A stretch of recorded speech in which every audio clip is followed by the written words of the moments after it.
కోల్కతాలో జరిగిన అమానుష్యానికి రోజులు గడిచిపోతున్నాయి. విచారణ ఇంకా కొనసాగుతోంది. న్యాయం చేయాలంటూ జరుగుతున్న ఆందోళనలకు బ్రేక్ పడడం లేదు.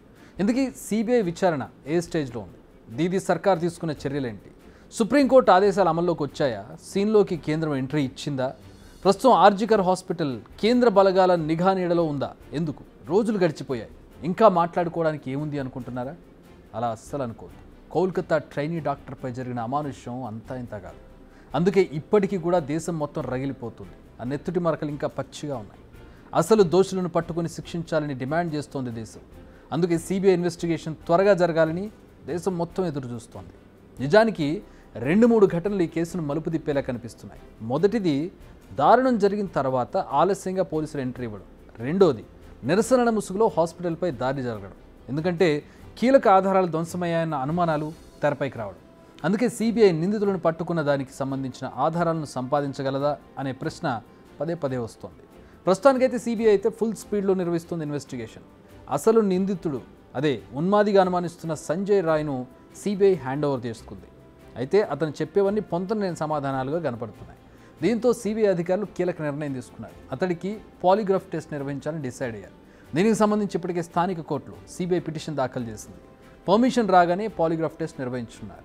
మరోవైపు కాలేజ్ మాజీ ప్రిన్సిపల్ సందీప్ ఘోష్ను డ్రిల్ చేయడం కంటిన్యూ అవుతోంది. అతను కూడా అన్ని పొంతనలేని సమాధానాలు చెబుతున్నట్టుగా తెలుస్తోంది. సో ఆయనకు కూడా పాలిగ్రాఫ్ టెస్ట్ నిర్వహించాలనే ఆలోచనలో ఉంది సిబిఐ. ఇది ఇన్వెస్టిగేషన్ ఇన్ఫో సోఫార్. ఇక హాస్పిటల్ సెక్యూరిటీకి సంబంధించి కూడా కీలక అప్డేట్ ఉంది. నిజానికి కోల్కతా పోలీసులు పరువు పోయింది. శాంతియుతంగా నిరసన చేస్తున్న డాక్టర్లపై దాడులు జరగడం, ఆ అమానుషం జరిగిన ప్రాంతాన్ని ప్రొటెక్ట్ చేయలేకపోవడం, అండగా ఉండాల్సిన సమయంలో పారిపోవడం, ఇలా ప్రతి ఒక్క విషయం వారి పరువు తీసేది.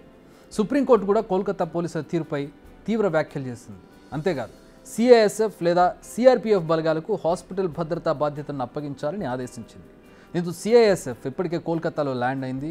సిఐఎస్ఎఫ్ ఐజీ హాస్పిటల్ను సందర్శించారు. So very soon CISF RG Kar హాస్పిటల్ను తన కంట్రోల్లోకి తెచ్చుకోనుంది. నెక్స్ట్, నిరసనలు. తమ తోటి డాక్టర్కు జరిగిన అమానుషానికి న్యాయం జరిగే వరకు నిరసన ఆపేది లేదని చెబుతూ ఉన్నారు కోల్కతాలో డాక్టర్లు. ఈ ఆందోళన కొనసాగిస్తూనే ఉంటామంటున్నారు. సుప్రీంకోర్టుకు సిబిఐ, బెంగాల్ సర్కార్ నివేదిక సమర్పించే వరకు తమ ఆందోళనలు కొనసాగుతాయని క్లియర్ కట్గా చెప్పారు డాక్టర్లు. ఆ నివేదికల సారాంశాన్ని బట్టి తమ నెక్స్ట్ ప్రోగ్రామ్స్, అంటే తదుపరి ప్రణాళికలు ఉంటాయని చెప్పి కూడా వాళ్ళు చెప్తూ ఉన్నారు. అంటే ఇది ఇంతటితో ఆగదు, ఆ న్యాయం జరిగే వరకు కూడా తమ పోరాటం కొనసాగుతూ ఉంటుందని చెప్పి వాళ్ళ మీనింగ్. ఇక్కడ ఈ కేసులో ఆరోపణలు ఎదుర్కొంటున్న సంజయ్ రాయ్, సందీప్ ఘోష్ గురించి మరిన్ని విషయాలు వెలుగులోకి వచ్చాయి. ఫస్ట్, మాజీ ప్రిన్సిపల్ సందీప్ ఘోష్ గురించి చెప్పుకుందాం. సందీప్ ఘోష్ గురించి ఆరాధిస్తే అవినీతి చిట్టా బయటకు వచ్చింది.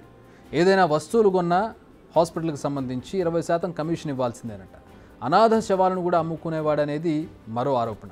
నిజానికి ఇలాంటి ఆరోపణలు ఆయనపై గతంలో కూడా చాలానే వచ్చాయి. బట్ అప్పుడు ప్రభుత్వం లైట్ తీసుకుంది. ఇప్పుడు వ్యవహారం పీక్స్కు చేరేసరికి బెంగాల్ ప్రభుత్వం సిట్ ఏర్పాటు చేసి విచారణ జరుపుతోంది. ఇక సంజయ్ రాయ్, ఇతని గురించి మరో విషయం తెర మీదకి వచ్చింది.